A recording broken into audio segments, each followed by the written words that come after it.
Good afternoon, friends.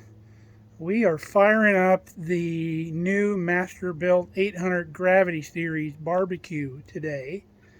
We have to do a seasoning burn in it. So let me go over the steps for that and show you how things work.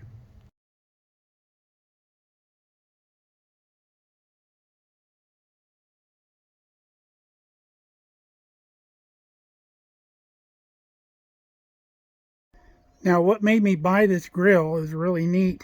One was the gravity feed, which we'll explain in a little bit. But this grill connects to the internet, our Wi-Fi here at the house, and it also Bluetooth. And you download the app on your phone. Imagine you could download it on any Bluetooth device or internet device. And from your phone, you can turn the unit off. You wouldn't want to turn it on because you got to manually light it. So if you're into the electronic start, this isn't your grill. But you can turn the grill off. You can change the temperature of the grill. You can change the cook time or start a timer, countdown timer, whatever. It's got 4 probes that it monitors. So on the app, you can look at the temperature on all 4 of your meat probes, and you can set the times, or the temperatures that you want to reach on those probes for whatever action you want to do at that time, whether it's done or if you got to baste it or whatever, or turn the temperature up if you're doing like a reverse sear. And it'll let you know when your meat reaches that temperature. You can be sitting in the house in the comfort of your easy chair, or you could be in town. Say you're doing a long smoke and you're cooking the meat to a certain temperature and you happen to be downtown when it reaches that temperature, you can turn your grill off remotely and it'll shut off. You could be up in town and turn your grill off. So it's pretty cool. So let's go over the procedures for seasoning and pre-burning this grill. So the first thing they tell you to do is fill the hopper full of charcoal. They recommend the lump charcoal, so that's what we got. So you go over here and you open the hopper door and you open the firebox door, and you also pull out both of the damper slides. And then I figured out that's what that little pin for is on the front. If you remember the last video, I didn't know what that pin was for, but the dampers hang there.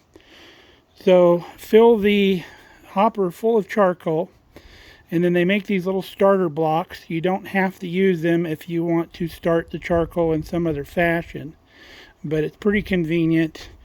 And there's a little slot right here in the fire door. You slide that starter block in underneath the charcoal and you light it.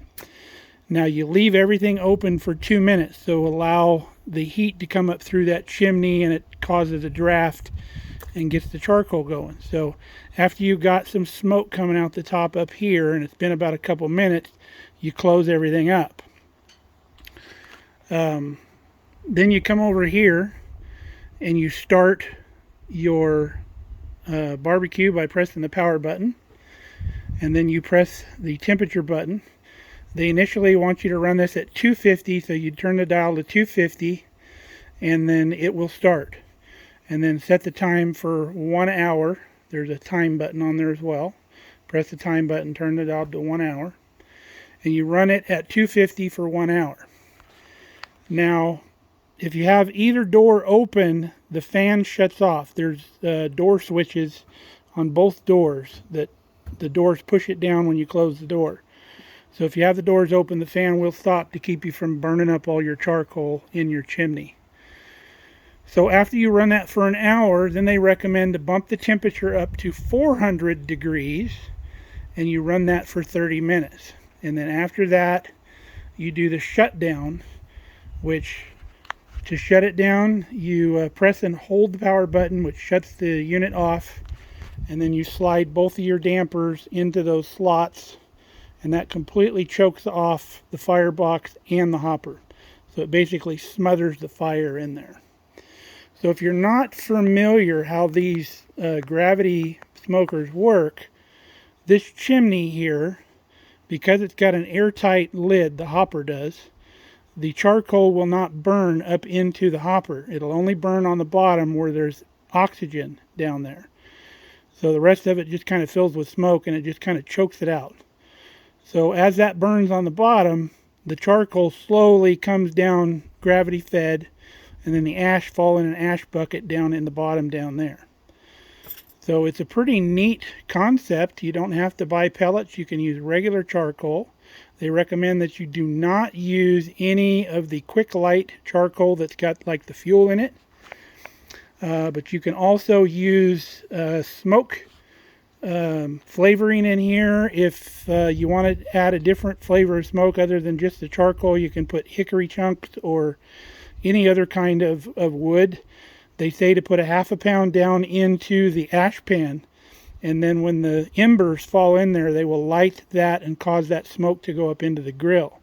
Or they say you can sprinkle, I think it was like half a pound or 1.5 pounds throughout the whole hopper, mixed in with your charcoal, so it'll just feed down and burn as the charcoal burns.